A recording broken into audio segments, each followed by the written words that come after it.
Ladies and gentlemen, welcome to the Famelab International Semi-Finals. Please welcome to the stage your host, Quentin Cooper.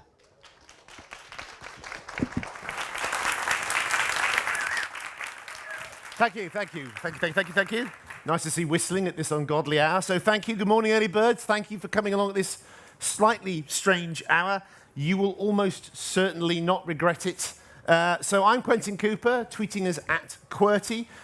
It's also my choice of music, so you can blame me for that later as well.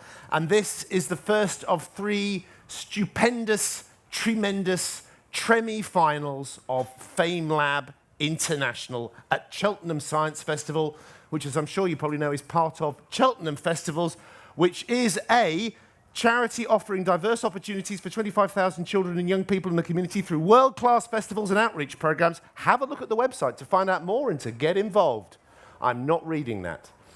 If this is your first Cheltenham Science Festival event, you're going to be hearing that a lot over the course of the festival.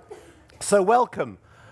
Anyone here who has come along to this driven by curiosity or word of mouth or lack of anything better to do and has never had any previous contact with the Famelab before? I'm not going to drag you up on stage. Yes, if you're a finalist, that doesn't really apply to you. Anyone else? Oh, great.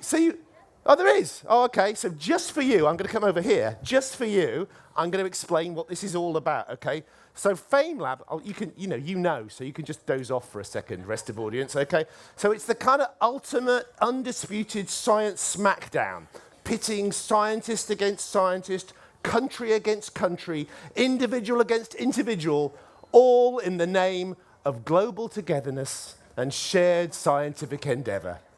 Or, to put it another way, for well over a decade, first here and then with the help of the British Council, country by country, it has spread across Europe and then the world. It has developed, evolved, matured, and grown to become not just the planets, but as far as we know, the entire Orion arm of the Milky Way's most successful science communication competition. If there is any challenge to that hypothesis, don't blame Famelab, blame the lack of success for the search for extraterrestrial intelligence. Until that makes progress, we are the biggest science communication competition in the galaxy. Yay, it's worth a round of applause.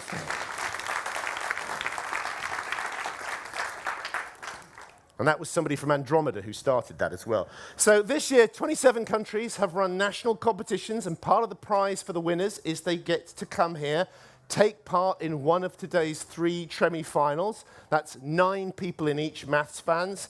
And really, the thing about Famelab is everywhere does it slightly differently, but the basic fixed idea, or the core constant concept, if you want to sound more sciencey, is that they get 3 minutes to get across something brain-expanding, heart-warming, and or stomach-churning about science. We recommend brain-expanding and heart-warming, but if they want to go for stomach-churning, it's their choice.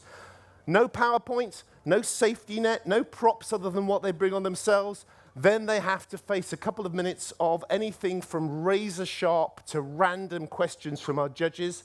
We've had plenty of both down the years, just to show they know a bit about the topic and they haven't just memorized something. That is it. There is probably some other stuff, but you'll pick it up as you go along. And if you don't, turn to any other member of the audience, because they've apparently everybody but you has been here before as well. So the job of these Tremi-finals is for our judges to choose 3 from the 9 to go through to tomorrow night's final. And bear in mind, all of these people are national champions. Several in this Tremi-final alone have travelled more than 10,000 miles to be here for their 3 minutes of Famelab. So it is a very tough job for those 3 judges. And who are those 3 judges, I hear you ask? Please welcome writer, journalist, former BBC Gulf correspondent, Lit and Science Festival chair, spin cycling groupie, school governor and garden slave, which is word for word how she describes herself on Twitter, Julia Wheeler.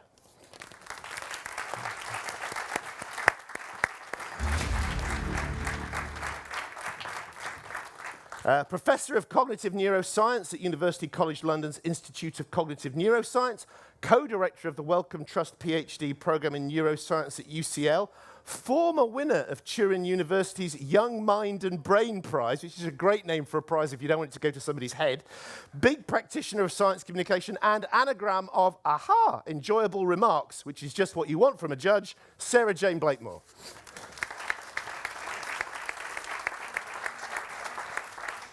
I'm going to shake your hand because I haven't seen you for ages. Nice to see you. And Julia, I've already said hello to. And all the way from Portugal, we have a science and technology journalist who created and ran the first daily science section in the Portuguese media. He's the country's leading science communication consultant, and he's trained scores of journalists and science communicators. Please welcome Victor Malheiros.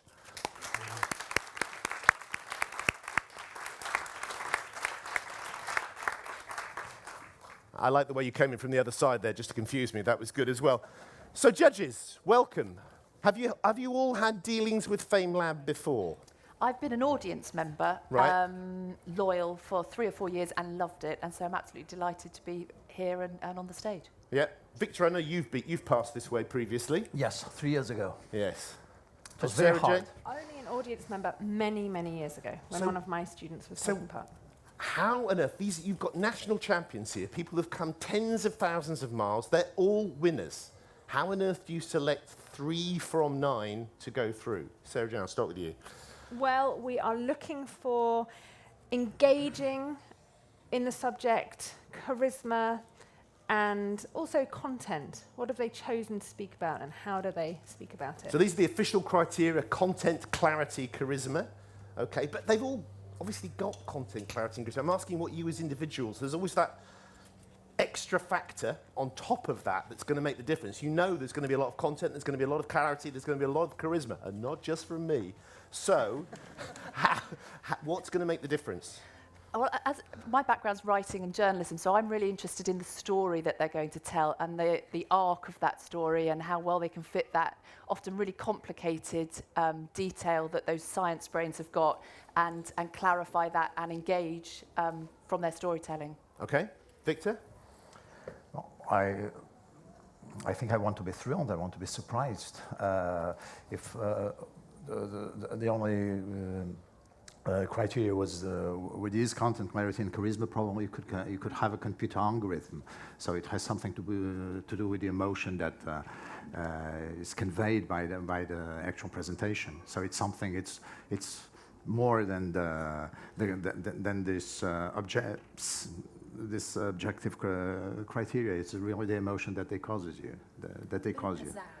Pizzazz. Pizzazz is a great word. Yeah. Right, okay. So we've got it covered. So all of the above, plus a bit of pizzazz, plus a bit of story, plus a bit of je ne sais quoi, something that unexpected. Sarah Jane, anything else to throw into the melting pot?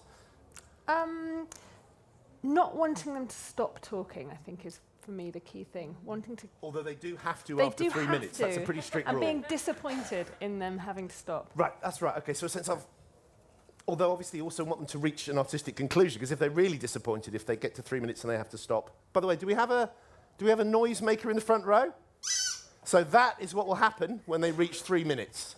And if they can, I mean, no one can talk after hearing that noise. It just stops you in your tracks. Okay, can we please, it's a very tough job. Now, bear in mind, judges, you will have a tiny amount of time, only about 3 minutes to make your decision, not the usual 20, because you're not choosing a winner, you're choosing 3 equal people to go through.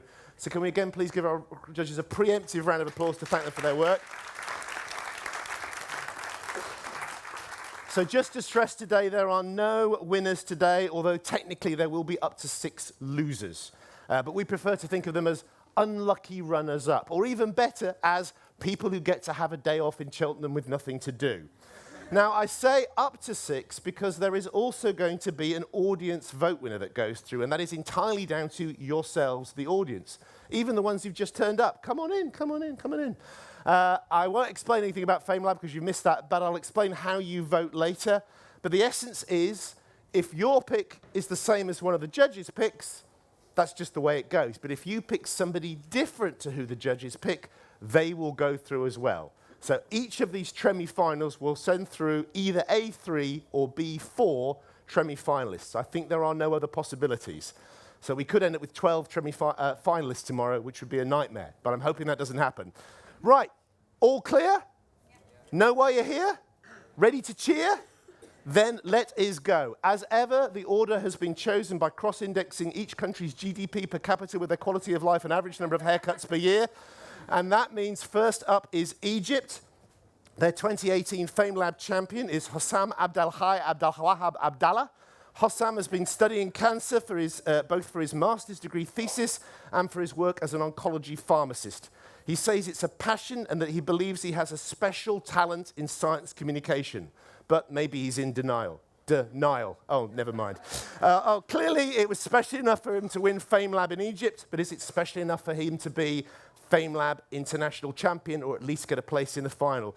Time will tell, and in particular, the next 3 minutes. It is always tough going first, even tougher when it's 10, 12 in the morning. So give a hieroglyphic, terrific, scientifically specific welcome to our first Famelabber of the day, Hossam Abdelhai Abdelwahab Abdallah.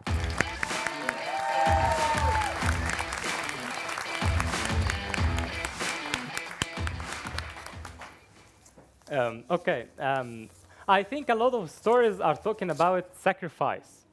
Soldiers and pilots defending their countries and giving their souls bravely. A lot of books are talking about this, historical books, political books, books about war, literature, poetry, and immunology. Have you ever heard an immunological sacrifice story? Okay, neutrophils, the major class of white blood cells in your body, the real soldiers defending you all the time against types of infections like bacteria. Neutrophils, like any other cell in your body, must contain a genetic material inside, very long strands of the DNA compacted in the form of chromosomes.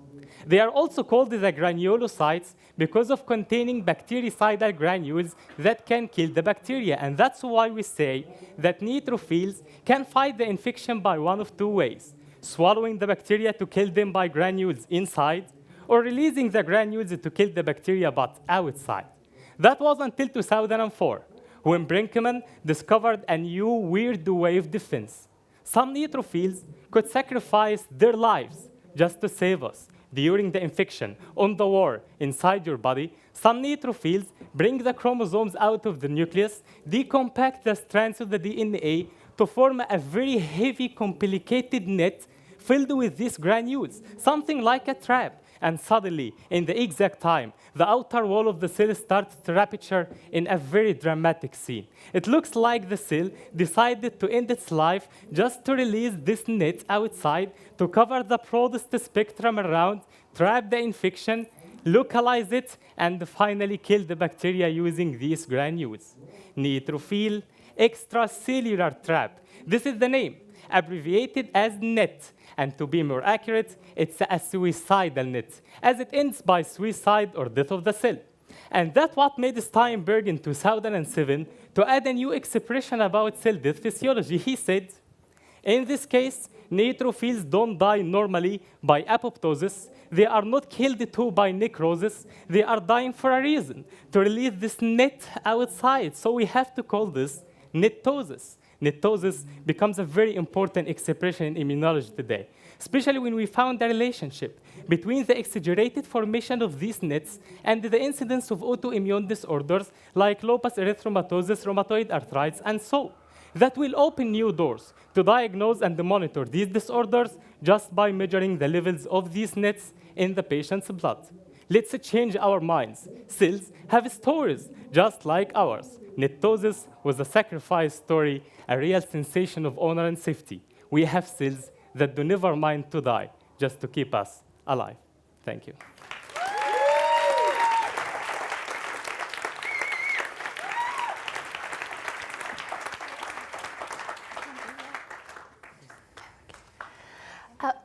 Thank you very much. That was great.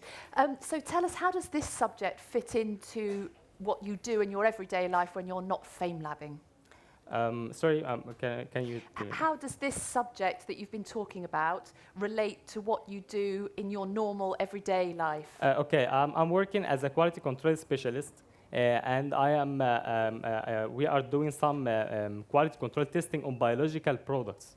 So biological product vaccines is one of the main biological products. So I have to study immunology just to be more convenient with doing these tests. And during the study the immunology, I noticed this weird way of defense. They are not dying normally; they are dying for us. So that this idea was perfect for me to introduce in Famelab. Thank you. Thank you.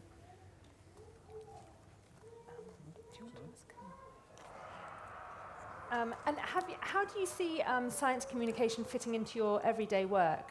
Do you do a lot of science communication? Science communication in my work, I was for a while, or for a period of time in my work, responsible for training newcomers, and I practiced that. Also, I did some courses for clinical biochemistry, and I practiced the training for others. And I believe that without science communication, you may have a lot of information, but you will not get the public know. Thank Okay, you. thank you. Thanks very Thank much, you. Sam. Thank you. Okay, we have to leave it there.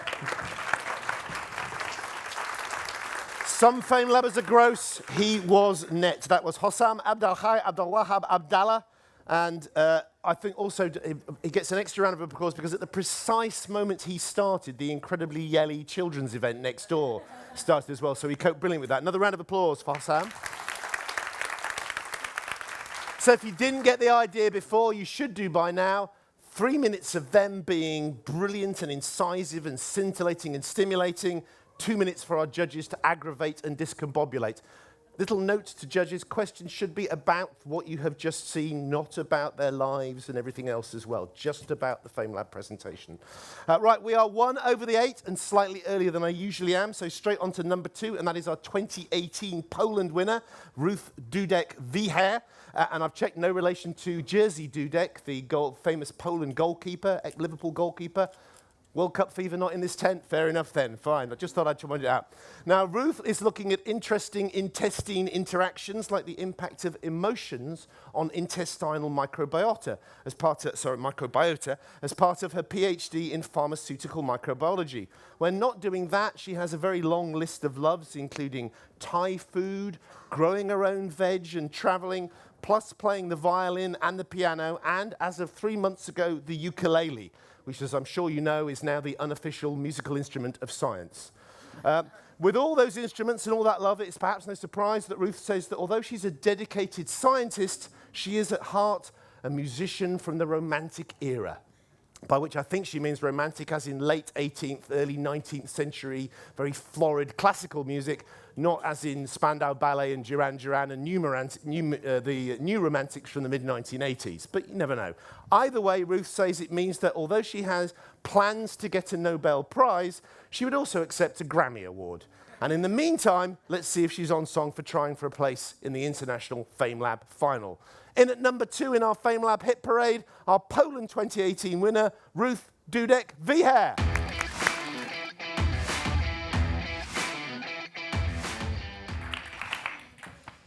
Watch out! Danger! What would you do after hearing such a scream? Probably your senses would become sharper and your body would take a defensive position. And such a reaction is completely natural. It's an unconscious reflex. Such defensive mechanisms also exist in the world of bacteria. We call it resistance. It allows them to ignore or just get rid of the threatening factor, which is most frequently an antibiotic. Let's have a look through a microscope and transport ourselves to the world of bacteria. Here's what you can see. Hi, my name is Moraxella cataralis. I'm a resident of your nose flora. I was excellent at causing recurrent respiratory tract infections until you, humans, started using beta-lactam antibiotics. The struggle was so exhausting that I have decided to take part in a germ defense course organized by pig-headed organization. During this course, I have learned to produce beta-lactamase enzymes. They can cut the beta-lactam binding in the antibiotic molecule and deactivate it. And now, my life is a bowl of cherries. On this course, I met a guy, a charming guy. His name was Staphylococcus aureus. To our friends, Mr. S.A. He was my babe. but not a babe in the woods as the ordinary stuff in your nose, because this ordinary one has a protein called PBP that binds to the antibiotic molecule and is such a loser that it dies. But my babe was unique. He was a methicillin-resistant MacGyver. He produced his own kind of protein. He called it PBP2A. It was identical to the previous one, but did not bind to the antibiotic molecule, and thanks to that, he can laugh in the face of danger. In our group, we had also a girlfriend. Her name was Klebsiella pneumoniae. She was brilliant at causing pneumonia. Oh my God, drop dead gorgeous. She made a strong impression on a man because she had a fantastic pump. You know, guys like gadgets. The brand name was Efflux. From time to time, the pump was broken, but I gave her a number to Polish plumber. Nevertheless, as soon as Klebsiella absorbed an antibiotic, she could actively pump it out without a trace. And thanks to that, he always gets away with murder. Ladies and gentlemen, the story could be a good plot for an action movie. However, in clinical reality, it is more of a thriller. The results of these sophisticated mechanisms we observe as a failure of life-saving therapies. Life-threatening diseases caused by these resistant microbes are becoming more frequent than ever before. To reduce the probability of having face-to-face interaction with such resistant microbes, I recommend you to use a preemptive strike, like washing your hands. Thank you.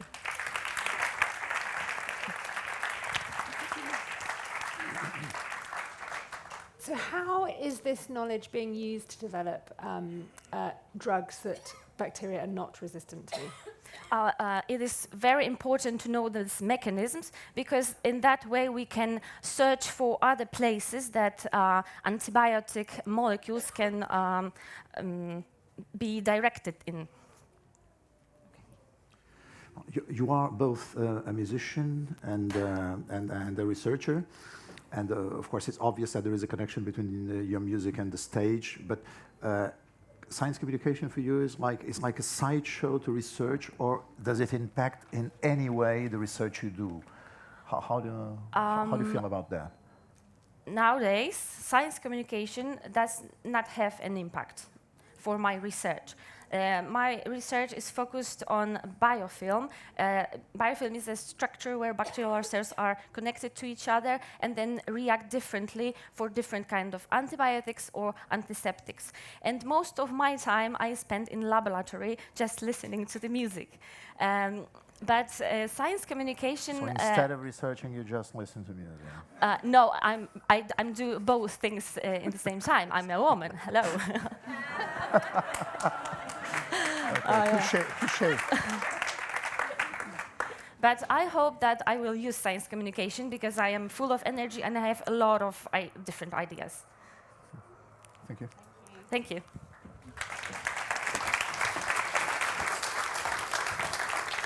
Okay, brilliant. That was our polished Polish site for Sore Eyes Ruth Dudek Wicher. And she gets a bonus point from me for managing to get both a Polish plumber reference and a MacGyver reference in there. That's a fantastically dated, wonderfully dated cultural reference. Thirdly, if you head due east from Poland for about 3,500 miles, you'll get to... Anyone? Yeah, everybody knows. Kazakhstan, very good. This is a Cheltenham audience. You know these things. And we've got their 2018 winner, Galimjan Kleboldinov.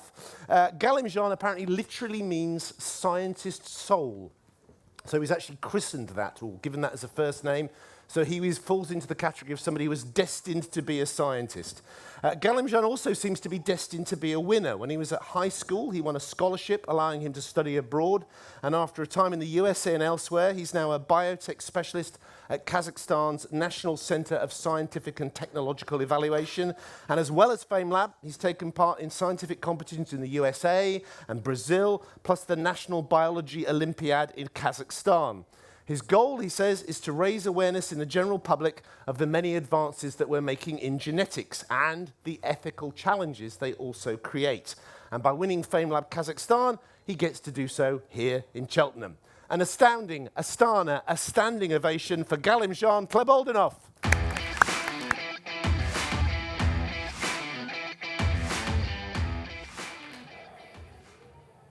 We can cure HIV and cancer. Think about this. In UK, in 2016, 89,400 people were diagnosed with HIV. Every year, there are 360,000 new cancer cases. So it's 1,000 people per day. CRISPR-Cas9 is the technology that is greatly expanding our understanding about the genetics behind these two diseases. In 2012, Jennifer Doudna, one of the leading figures in CRISPR revolution, was one of the first scientists to claim that CRISPR-Cas9 technology can be used for programmable DNA editing. Now, the technology itself is not new. In fact, it was around since the dawn of life, since the first win of the bacteria over viruses. Now, bacteria has almost no chance withstanding the fight against viruses. But when bacteria manages to survive, it saves up the viral DNA that tried to invade it. Now, the next time the same type of virus tries to attack the bacteria, bacteria uses that saved up viral DNA as a signaling agent. It sends out that signaling agent to search for the invading viral DNA. And when it finds it, it creates a complex. Now, this complex sends a signal to another protein called Cas9. Now, Cas9 comes into play, and it cuts down this whole DNA complex into pieces. Now, the ingenious of Jennifer Doudna was to realize that you can use this CRISPR mechanism for a programmable DNA editing and to cut not just the viral DNA, but any DNA sequence of interest, for example, HIV or cancer. Thank you very much.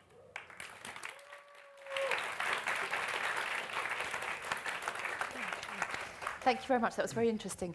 I wonder how much you think there's a danger of science giving false hope to people who have HIV or cancer. That's a great question, and it opens up the dark side of this technology. I mean, as with any new technology, CRISPR-Cas9 is a Pandora box. So, there are massive advantages for this technology. It can cure. Everyone knows how devastating these two disorders are, and it can cure it without any chemotherapy or using any drugs, just with a simple injection. Although in the wrong hands, this technology also can be devastating if it's used without proper inspection, without proper management.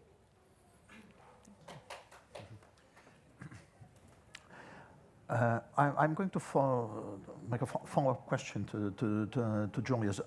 Don't you think that in this kind of contest, and in science communication in general, very often science is presented in a too optimistic way? As a science communicator, I have to be optimistic. Otherwise, you have to make people believe in this technology. You have to make them believe in the benefits of this technology and not to think about the bad sides it can be used for. Mm-hmm. Okay, thank you. Isn't it important for It people is to important. understand the negative, for example, Of side course, effects? yeah. We always have to consider the negative sides. That's why I'm bringing up this topic to the general public. Because, scientists might be not talking about the dark side of the technology, but general public has.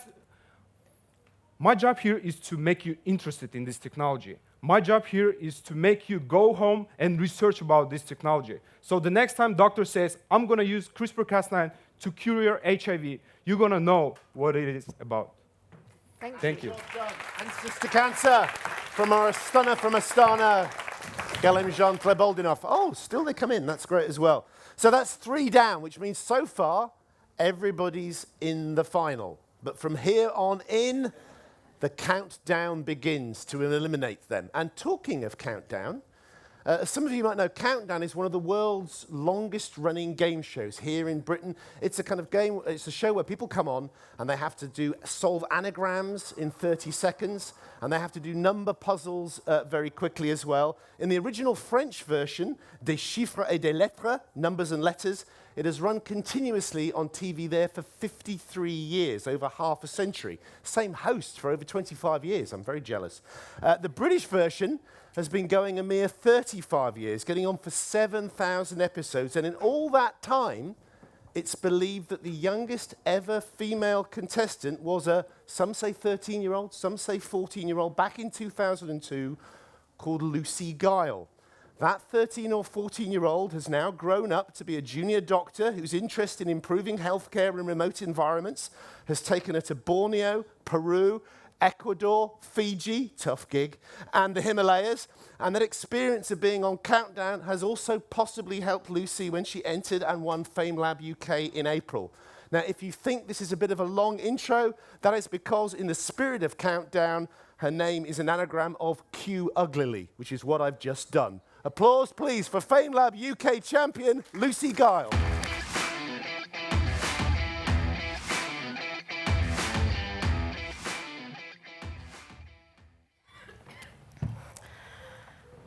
I'm afraid I have to start with an apology. I'm sorry if I seem a bit flat this morning. It's partly because Quentin just exposed a really embarrassing part of my past that I didn't tell him about, but mainly because I've got a horrible cold and I'm feeling dreadful. You might be wondering why I'm here in spite of my blocked nose and sore throat. And the answer is very simple. The reason that I'm here instead of at home in bed feeling sorry for myself is that I'm a woman. And as a woman, I'm immune to one of the worst complications of the common cold, man flu. Now, most of you have heard of man flu. It's the phenomenon by which a man who becomes unwell with a cold stereotypically becomes bedridden for several days, unable to do anything, whereas a woman with the same infection buys some Lemsip and gets on with it. But is this stereotype fair? Or is it possible that men's and women's bodies really might react differently to some kinds of infection? Now, in the field of medicine, we already know that innate differences between men and women mean there's a whole host of conditions that are way more common in one sex than the other. So in men, you're much more likely to have color blindness, clotting disorder called hemophilia, even autism. So should we be asking whether actually the common coughs and colds that we all get from time to time really might be making men more unwell than women? Well, recently, some scientists took some white blood cells from a group of healthy men and women, and they exposed them in a laboratory to rhinovirus, which is the virus that most commonly causes colds in humans. And the results were fascinating. They discovered that the cells that came from younger women, so those women who hadn't yet been through the menopause, produced substantially more of a key virus-fighting chemical called cytokine than women who were older and the men of any age at all. And this evidence suggests that perhaps what are often called female hormones, estrogens, which are more abundant in women of childbearing age, may have a really big role in promoting immune system activity, allowing younger women to mount a stronger immune response to many types of infection. Now, we're a long way from understanding all of the implications of this for you and me, and of understanding all the ins and outs of it. It's a really exciting area of research at the moment. But the bottom line for me as a doctor is that there are some key differences in the ways that men and women's bodies react to some kinds of infection. So it might be time to rethink that stereotype and start taking man flu a bit more seriously. Thank you.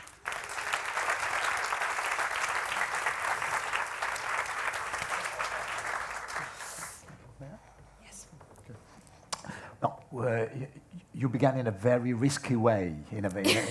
Well, I noticed there were two female judges, and I thought, they're on my side.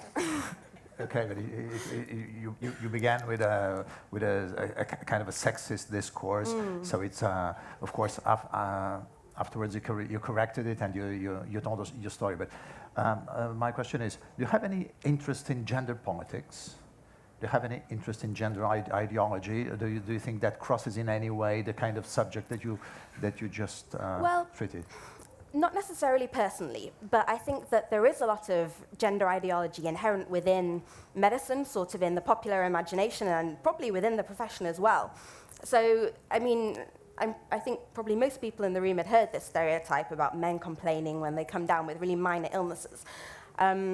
And I think that's something that's really important to look at to see whether there's actually any evidence that there is a difference between men and women. It looks like there are.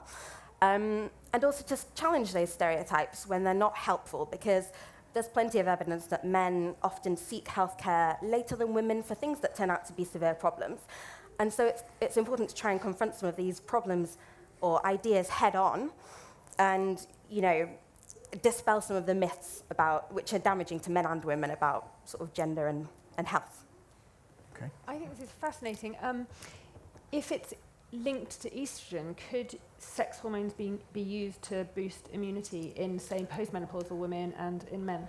So that's a really good question, and it's an area where there is research happening.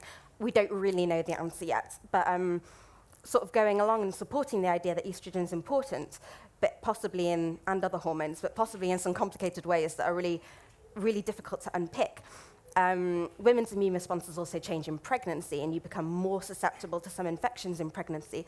But also conversely, and this is really exciting, women are generally more prone to autoimmune diseases. So the idea of the stronger immune response can actually be a bad thing sometimes. But in pregnancy, often autoimmune diseases settle down, whereas your susceptibility to infection sort of goes up. So yeah, there's really exciting therapeutic implications, but we're not there yet. Thank you. That was very Thanks. great. Okay, the infectiously interesting Lucy Guile. The time literally flew by with the emphasis on the flu. My sources also tell me that a few years after her appearance on Countdown, she appeared on another now defunct British game show called Brain Teaser and won £750. Is that right? Yes. Well, I can assure you, if you do get... Pardon? Went on holiday. Glad to hear it. Did you get a cold? No. Well, anyway, I can assure her that if she does happen to get through to the final and she does win Famelab, she will not get £750, but she will get a GoPro camera, to record her science communication activities, and more importantly, the honour of being our 2018 Famelab International Champion. Just another tiny reminder to our judges. Victor, I'm looking at you. Questions about gender politics are not strictly speaking within the remit of the Famelab judges. It's questions about what you have just seen in the last 3 minutes. Apologies, you were probably not properly briefed. Now, having had the winner from the host nation, we now have the winner from our reigning international champion, South Africa, and that winner is Emmy Chiindiko. She is a chemist, probably not known as Emmy the Chemie, but works part-time as a maths lecturer, as well as working towards her MSc in chemistry. Emmy's research focuses on developing and improving catalysts by synthesizing and analyzing complex metallic compounds and structures. But she's also just as interested in catalyzing people's interest in science by making it, as she puts it, communicable, relatable, and consequently more effective in solving everyday problems. So please all be good catalysts and increase your rate of chemical reaction for our communicative, relatable, effective, but far from everyday South African champion, Emmy Chiindiko.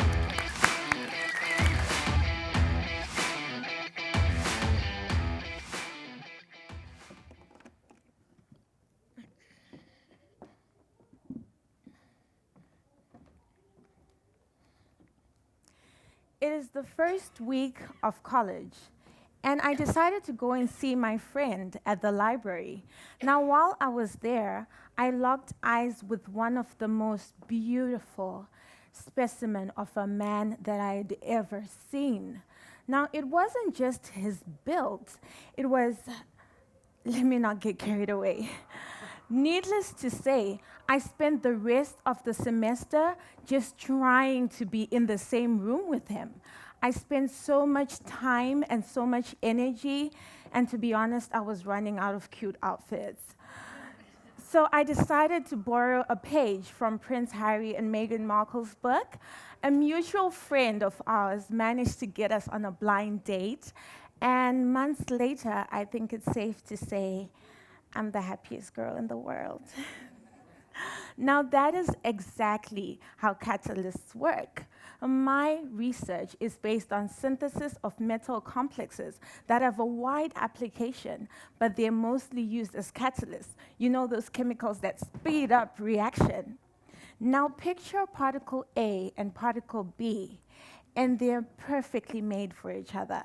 And they're in a reaction container, and they're in continuous movement. Now, a reaction will only occur if particle A and particle B collide in just the right orientation with just the right amount of energy. Now, this is not always easy because they also have to overcome the electronic repulsion between them. You know, those friends who come up to you on some bloody hell, now you want to attach yourself to this block. Well, a catalyst works by lowering the amount of energy that is required for a reaction to start. A catalyst works by creating an alternative pathway with much lower activation energy. Now, it does this by temporarily binding itself to the particles and aligning them perfectly in a nice restaurant. And aligning them perfectly in the correct space for a reaction to occur.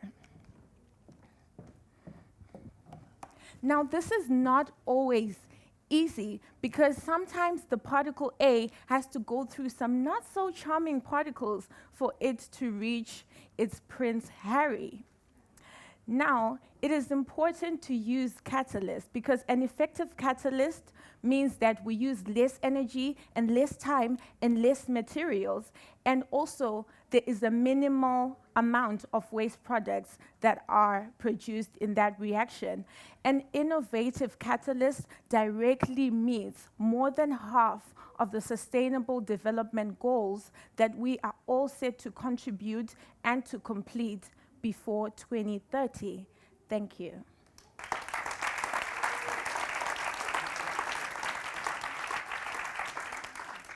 Thank you very much. That was fascinating. What are the more broad applications for catalysts in science more generally? Could you pick us out some important aspects? Okay, the broad, can you please respond? How catalysts are used in terms of application in science? Okay, well, catalysts are used in more than 80% of all the production that we do in water production, energy production, and food production. I could use just one example of the manufacture of ammonia fertilizers that are used widely, especially in South Africa, as we also a farming country. So the harbor process is one of the examples that catalysts are used for us to make the ammonia fertilizers. But then everything that is produced everywhere that there is manufacturing, there should be use of catalysts. If there is not, because we are saving time, we are saving energy, which is important because our natural resources are finite. So, and it's also under green chemistry in that these catalysts are very specific. So every atom is able to be used in that reaction. It means there won't be a lot of waste atoms that are not used, that do not collide with their partner. Yeah. Can you go a bit further in that and give us a concrete example of where catalysts can be used for sustainable development? For sustainable development? You mentioned sustainability. Can you give one concrete example? Okay. Well, I would say in energy production, where we want to produce, let's say, electricity. Well, it's actually very hard for me to just pick one because, like I said, it's more than 80% of the things that we produce where catalysts are used.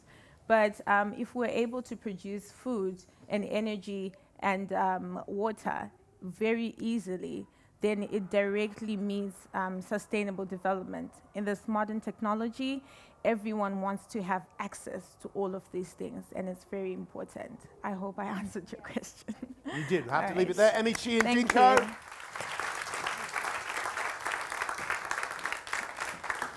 And Emichi and Dinko is also an anagram of I'm key in homicide, which I hope isn't true. That bit with the building blocks and the picnic reminded me of something, but I can't quite think what. Right. Next, we go from catalysis to Qatar, or possibly more correctly, Qatar, or even gutter. They're all ways I've heard Qatar pronounced. And apparently the problem is there's a key Arabic letter that doesn't have a direct correspondent in Britain. But since we have Julia Wheeler with us, and she is an expert on all things and a former BBC Gulf correspondent and wrote a book on almost neighbouring Dubai, I'm hoping for a definitive ruling on this. Is there one correct way, or is it a multiverse? I think probably the definitive ruling has to come from Wahad. Yes, but she's only got 3 minutes in. I would say qata. All right. And it's that that is different to English. Okay. Are you nodding at that? Yeah, she's nodding. That's fine. Okay, thank you for that as well. Well, having cleared that up, our Gutteri/whatever 2018 champion is Wad Al-Khair, who, when not being an anagram of airhead walk, is a biomedical science student at QATAR, I'm not going to risk it again, university. The word on Wad is she's passionate about science, stories and food, which is a fine combination, and she describes herself as being part nerd, part geek and 1,000 parts awesome. And you can tell the nerd geek part because she doesn't say 1,000% awesome, which of course is mathematically impossible. So it's going to be tough squeezing 1,000 parts of awesomeness into 180 seconds. That's 5.5555 recurring parts of awesomeness per second. But if anyone can do it, it is our 2018 Kata champion, Wad Al-Khair.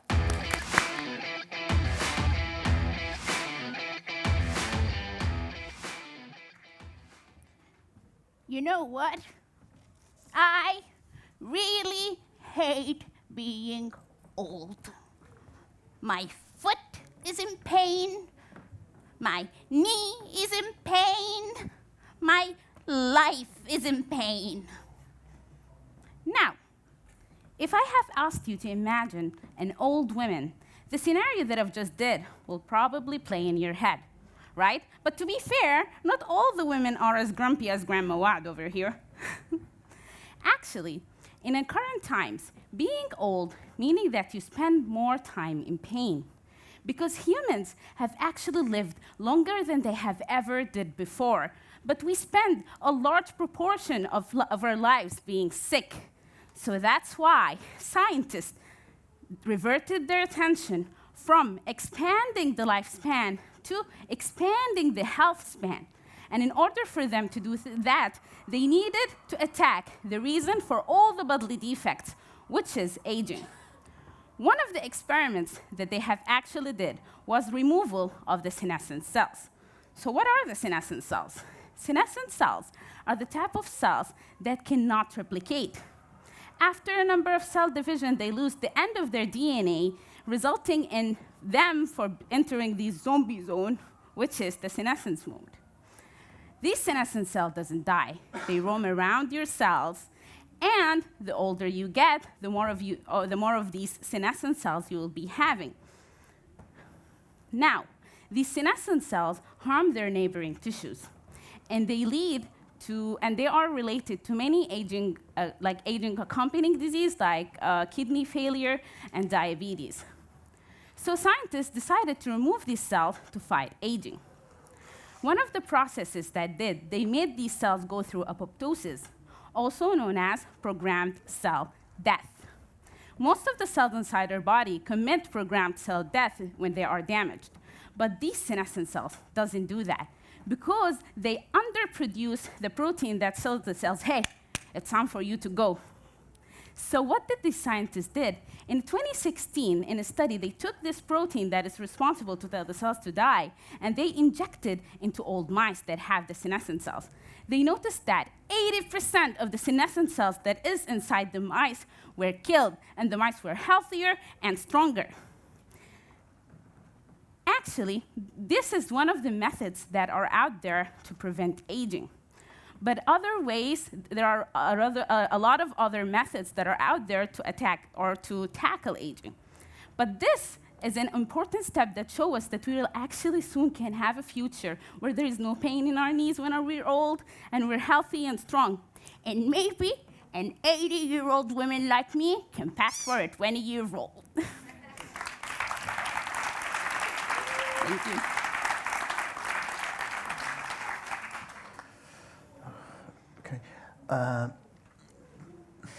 How long do you think a person can live if we are able to control this programmed death process? See, the problem is aging is a kind of you can say it's a disease that have a lot of aspects. Now, these cells are one of the aspects that scientists decided to approach in order to fight aging.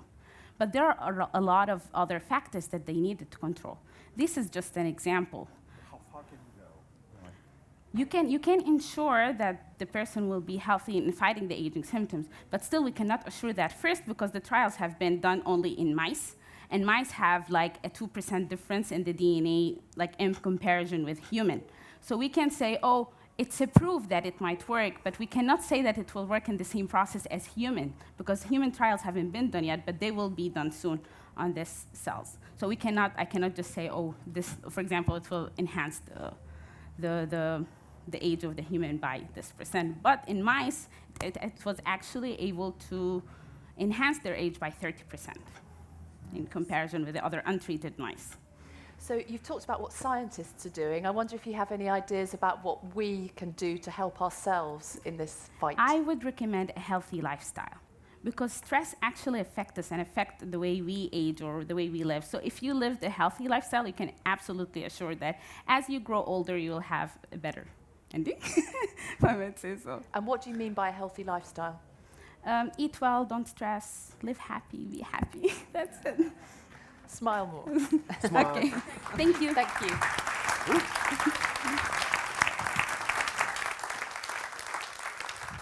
Probably that would include avoid doing stressful things like talking in front of live audiences for 3 minutes and things like this as well. Okay, that was our Doha star Wad Al Khair. Next, and of all our Tremi finalists in this heat, the furthest flung, nearly 11,000 kilometers traveled to be here.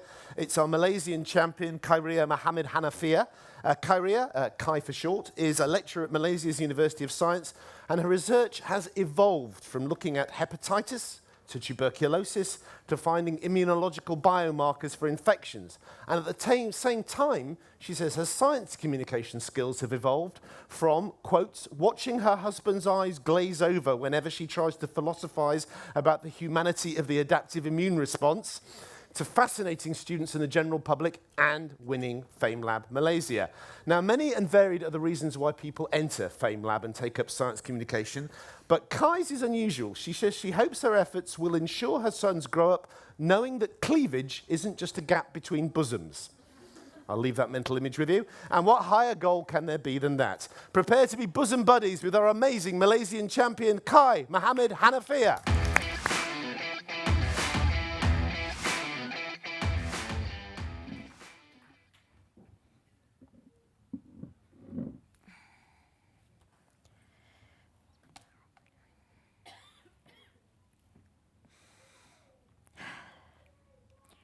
Few things rival the love of a mother for her newborn child.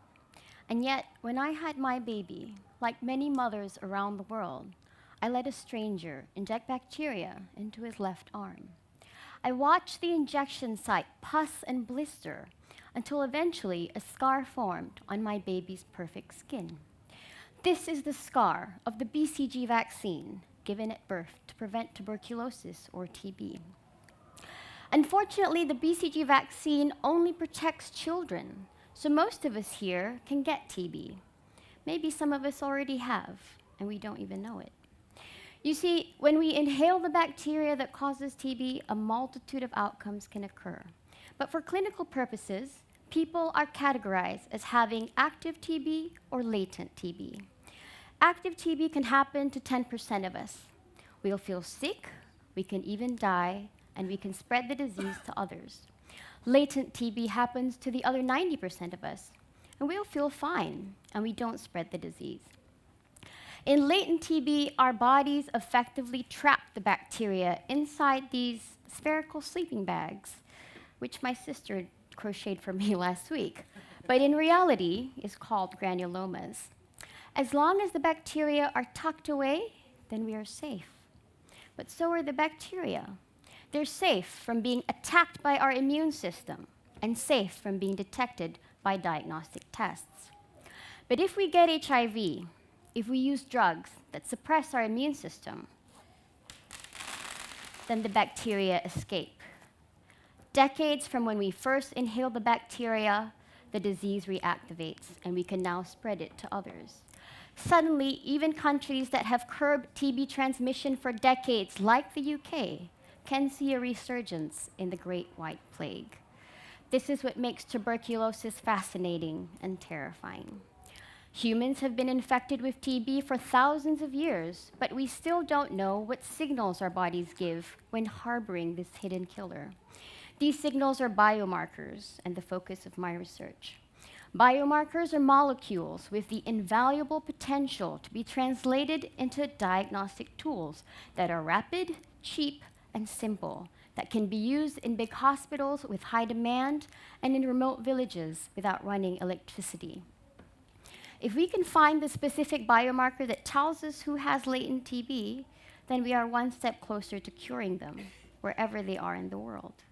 If we can cure people with latent TB, then we're actually stopping the spread of future infections. And if we can stop the spread of future infections, then we no longer need to rely on preventive measures like the BCG vaccine. And that scar on my baby's perfect skin will be part of a distant history.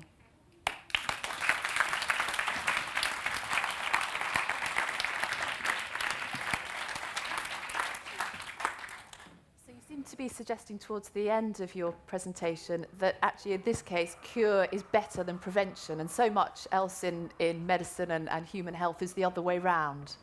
The main point is that the latent TB population, which is actually estimated to be about a quarter of the world's population, is going to be our main concern. This is the reservoir that we've been ignoring for a very long time, because the strategy that we've had to combat TB has been to identify people with active TB, which is very important, and to treat them. Because the BCG vaccine, as I mentioned, is not perfect. It doesn't protect adults. It can't be given as a post-exposure prophylaxis. But unfortunately, we don't have any better vaccine candidates in the near future. So we're kind of stuck with it. The other big thing is that our diagnostic tools are very, very suboptimal.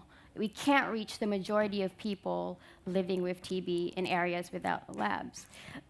But this is where the potential of a biomarker-based test can be used to really reach the people that we need to reach and to be able to cure them. And hopefully, by curing not just people with active TB, but with latent TB, then we're really addressing the span of the tuberculosis problem. I have a quick question, which is, why is the BCG vaccine not, why is it only efficient for children and not adults? Right, that's a great question. And for a long time, it baffled a lot of scientists, because what they found was they couldn't get a vaccine that could actually confer the protection that BCG couldn't. Now, BCG is actually still a good vaccine in the sense that it protects children really well against the worst forms of tuberculosis. But over time, like many vaccines, it does have this waning effect. But specifically for the BCG vaccine, and actually with the TB infection, what we've come to realize recently is that the way our body responds to TB is very slowly. So although a vaccine is given usually to prime your body so that when you encounter the pathogen, a quick response is mounted, that doesn't happen with the BCG vaccine. And it's likely not going to happen with a lot of vaccines because our body will naturally mount a slow response. The only way we can get it to work is to actually give the vaccine right before the person's infected. So from a programmatic perspective, that's almost impossible. You don't know when people will be exposed. Okay, thank you. Okay, TB or not TB, those are the questions answered by Kai, Mohammed, Hanafia. So that is where our Malay goes away, but will she be back another day? We will find out soon, because there are only 2 more Famelabbers to go, or 16 if you include the other 2 Tremi finals. And you notice Kai did also a very clever thing there. She has now put tiny marble-like slippery things all over the stage to sabotage the remaining Famelabbers and possibly me. Very clever. Penultimately, we go to Greece and their winner, Ioannis Papachristos. Ioannis studied biomedical and medical engineering about 40 miles southeast of here at Oxford University and went on to get his engineering degree, specialising in bioengineering at the University of Ioannina in northwest Greece. Beside his studies, Ioannis is heavily involved with the world's largest non-profit youth-run organisation, AIESEC, A-I-E-S-E-C, in Greece, Ukraine and Singapore. It's all about empowering young people and developing leadership skills.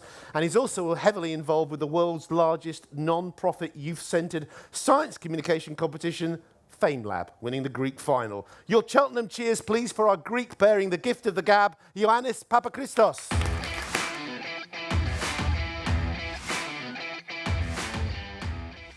Don't laugh. Okay, γεια σας. Hello. Do you ever wonder why we are here? I will answer the question. Because we can talk. My story begins 22 years ago in the beautiful Greece with Tzatziki and Souvlaki. And the first thing that I have in my mind when I come here is why I'm talking and which is my first word. Which was my first word? I can explain you. My father is a Greek typical butcher, and my godfather is an English man. And when they come in my country, they talk a lot. They talk English, Greek, Greek, English, English, Greek. And I can understand them because I was sick, I was newborn, and I can start everything.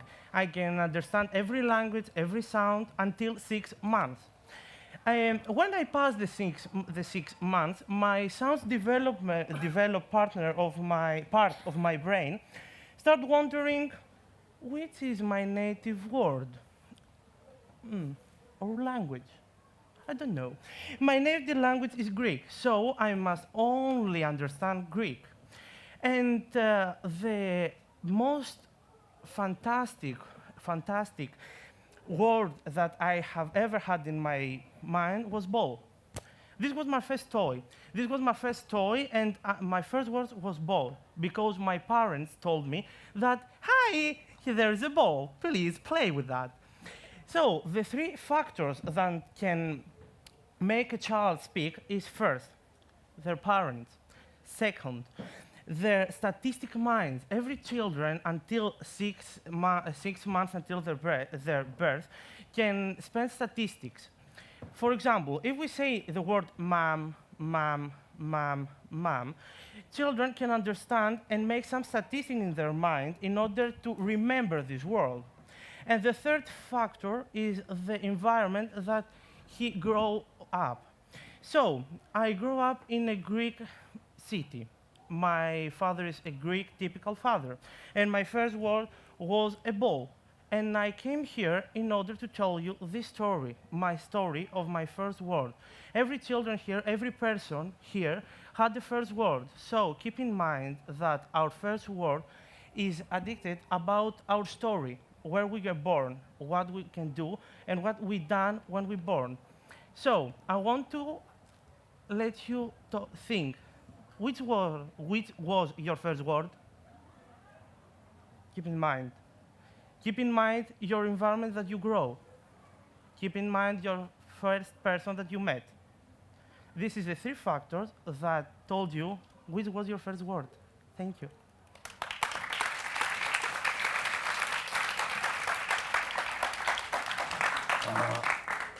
Ioannis, you are a student of material science and engineering, and yes, you chose a subject which seems very far from your subject of study, language. Why did you choose it? When I applied from Famelab, I saw that Famelab is the best opportunity to show that science can be. I can talk about science, and science is for everyone. So for me, Famelab is a proof that everyone who is passionate about science can talk for every theme if he did a research. So I believe that I make myself more pushy if I push myself to learn something more in order to come here and present to you and, of course, to you. Because I believe that a scientist is not only a specific area of expertise. If you are science, you can talk, you can learn, you can make all the scientific fields if you love it. Okay, I'm going to push you then a bit on this subject. You said that we lose the ability to hear all sounds after 6 months. Why is that? Because until the 6th month of our birth, from the first day until the 6th month, every baby has the ability to understand scream every sound and language, because I believe that, if I remember good, because the place in their brain who is responsible for the sound has not really ready to recognize their native language. If only we lost the ability to hear chanting school children after 6 months. We've had a ball and some peak Greek speak Thank from you. Johannes Papachristos. And finally, or tremi-finally, we go just across the water to Greece's near neighbour Cyprus and their Greek Cypriot 2018 winner, Fotini Kalampalika. A biology student and lab assistant at Nicosia University, there is a lot of love in Fotini's life.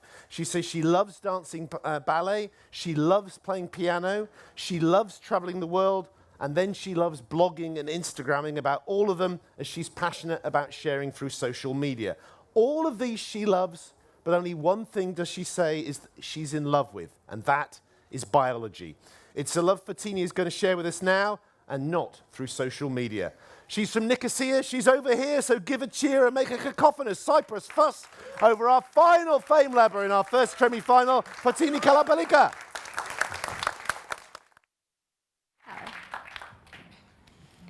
Life is a gift that is unexpectedly given to us. When mom and dad love each other, a miracle happens and life is created. But as we all know, that's not really the case. Sexual reproduction is the most essential thing in life. Well, that might have sounded a bit far-fetched, but it's the truth. Breathing and eating are also important, but if you only eat and breathe without having sex, life wouldn't go on. But why have sex in the first place? Well, you're all probably thinking the same thing. Because it's amazing, right? And what makes it so incredible, to say the least, is the orgasm. For those of us who do not know what it entails, an orgasm is the climax of sexual excitement, characterized by intensely pleasurable feelings concentrated in the genitals. Basically, it's the body's mechanism to make sexual reproduction fun, to keep us wanting more and more, ensuring the life, as we know, goes on. A complete sexual response cycle has 4 distinct stages. The excitement stage, where blood rushes to the genitals. The plateau stage, where the blood in the genitals is at the maximum level and natural lubricants are produced to enhance the intercourse. The orgasm, where the muscles contract simultaneously and the heart and breathing rate of the willing participant reach their peak. And the resolution stage, which we can simply think about it as the recovery period. The male orgasm also releases sperm. This is a major step in the creation of life. Scientists believe that the female orgasm helps to retain and draw up the sperm in the uterus, which increases the chances of fertilization. This is the process by which the egg and the sperm meet in order to make you. But why does it make it feel so good? The 1,000 nerve endings that exist in the genitalia continuously send signals to the brain. Through brain scans taken, it has been found that approximately 30 regions in the brain are activated during an orgasm. And surprisingly, this activity is the same for both men and women. The major hormone involved in the orgasm is oxytocin, which is stored in the posterior pituitary gland. This is a gland found deep inside your brain. When this gland releases oxytocin, it induces a series of feel-good emotions, which brings the sexual experience in an amazing conclusion. At the end of the day, 120 million people perform the act daily, which means that the purpose of the orgasm is rather successful. So keep having sex, because it's our only salvation. Thank you.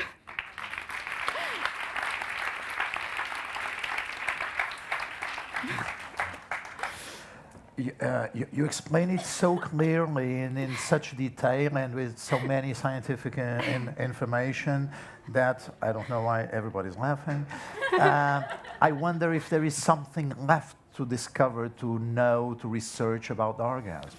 actually, we know about generally about the human brain. We know nothing, literally. So yeah, we know a lot of things, but we don't know actually what's exactly going on in the brain, what are the weird connections that are happening, why all of our brain literally is involved in this process. So I think that there is many more to discover. And I think that if we know more about how the brain reacts in this kind of process, we can probably find out how it reacts to some more things and to generally discover more about the brain and how it works. Thank you. So you've done a brilliant description of human reproduction. Is oxytocin released in all mammals when they have sex? In mammals, yes. I don't know about other animals, but yeah, in mammals, yeah. And that's why the process of the orgasm is more or less the same. That's why mammals have the similar ways of reproducing. Yeah. And that's why they keep coming back for more? Yep, yep. But the thing is that it's surprising that most of the animals reproduce because they have to, not because they like it. So that's a bit a thing to consider. Since there is oxytocin, why they don't want to do it all the time. So yeah. Thank you. Thank you. Fascinating. Thank you.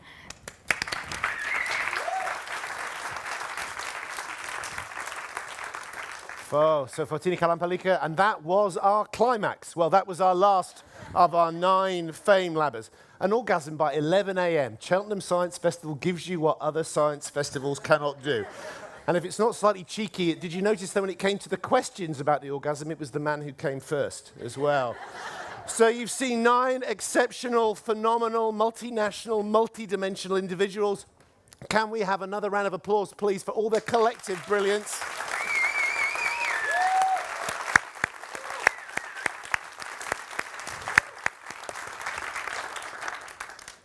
It is a band of brilliance. It is a group of greatness. Each and every one of them deserves to be seen by the larger audience at the Famelab International Final tomorrow. It would seem ludicrous, ridiculous, hideous to take these 9 winners and turn only 3 of them into finalists. But we've got just the people to do it. Judges, you're going to have to be brutal. You're going to have to be brisk. You've got the time it takes us to carry out the audience vote, which is about 3 minutes. But remember, you're not picking a winner, you're picking 3 people to go through to the final. It is very tough. Can we give them a round of applause? And it's your last chance to cheer or say names as they go off to decide. They will be back very soon, but while they're away, we have work to do. Okay, well, just to heighten the drama while we do this, I'm going to get all 9 Famelabbers back on our very small stage. Are you ready, Famelabbers? So please welcome back to the stage Hossam Abdalhai Abdalwahab Abdallah, Ruth Dudek Viher, Galim Shah, come on up, come on up, come on up. Yeah, come on up. Lucy Gar, Enichi Indika, Wadal Khair, Siti Binti Mohammed Anifia, Ioannis Papachristos, and Fortini Kalampalika. Squeeze in.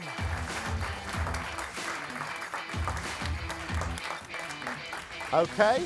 At this point, we'll drag back our judges. They've had 3.5. I gave them a bonus 30 seconds so that we can get our judges back as well. Come back, judges. All is forgiven. They're still arguing, no doubt. Anyone still struggling to vote? Hang on, I'll stand out the way so you can get a decent shot of the 9 Famelabbers. Yes. I know. I'm messing up the shot.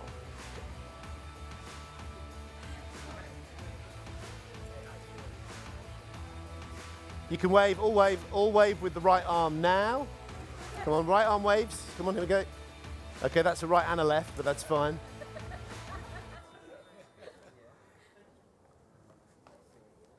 Okay, the judges, come on, judges. We're waiting for you. They've gone to be prodded with a cattle prod. Okay, we can give them a really big round of applause when they come in. They are coming, apparently. Okay, big round of applause, please, again for our 3 judges.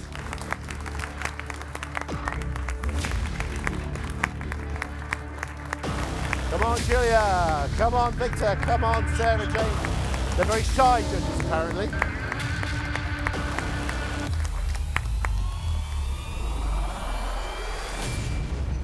Wow, talk about milking the applause. Hey!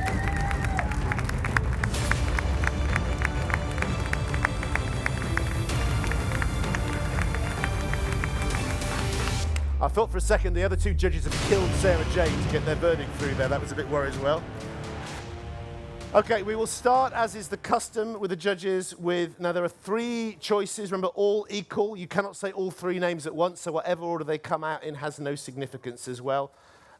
Before you dispense sorrow and joy in a 2-to-1 ratio, anything about the you clearly took a while because you exceeded the time parameter, so it's clearly tough. It was incredibly difficult to make a decision because they were cruel. all brilliant.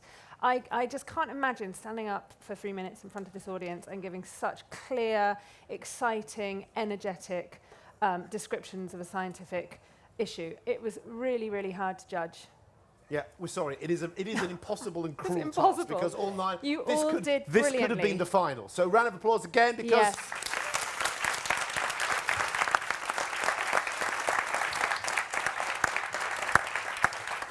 However cruel or difficult or random it is, it has to be done. So know that there is an element of randomness, and know that for most of you, you're about to be disappointed. Okay, just face up to it. Here it goes.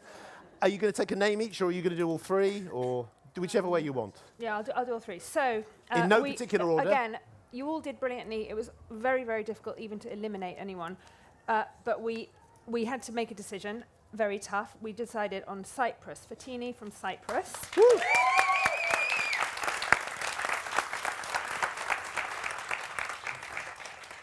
Ward from Qatar.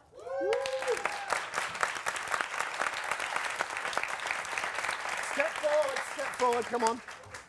And Lucy from the UK. Woo!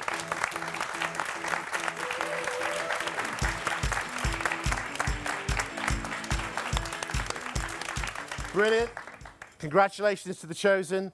Commiserations to the remaining 6 of you who are... Oh, but hang on. Maybe yes, maybe no. It's a bit cruel, but there is a name in this envelope. It could be one of those 3 names. It could be one of those 6 names. If you've been really mean, it could be a completely different name, which would throw me. So we're going to see. I don't know. I've just been handed this to me. It's a rather fetching pink. This is the audience vote winner. And, OK, the first bit of news is it is one who is not one of the 3. So it is one of the 6 going through. And our winner is our Malaysian champion, Kai.